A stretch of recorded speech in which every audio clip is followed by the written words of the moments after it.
من میگم همه ساعت میسازن ولی کارتیه ساعتاشو نقاشی میکنه. فرق نمیکنه از عطر، عینک، ساعت، دستبند یا هر محصول دیگه که از کارتیه میاد بیرون، یه چیزی داره که همه برندها آرزوشو دارن.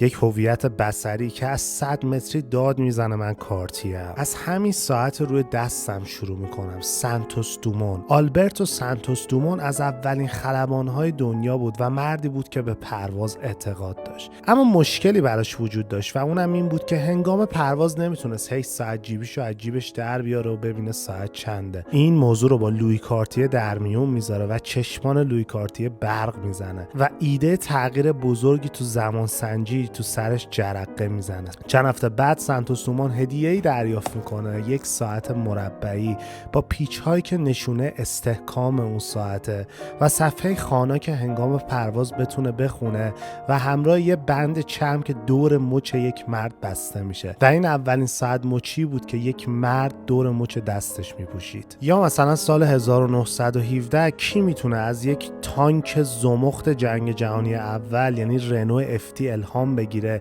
و یک ساعت با این ظرافت و لطافت یعنی کارتیه تانک رو تولید کنه. کارتیه تانکی که نمادی از آرت دکو توی صنعت ساعت سازیه. یا مثلا تو 1912 وقتی کارتیه تصمیم میگیره ظرافت زنونه رو لمس کنه و زنونه ترین ساعتش رو بسازه.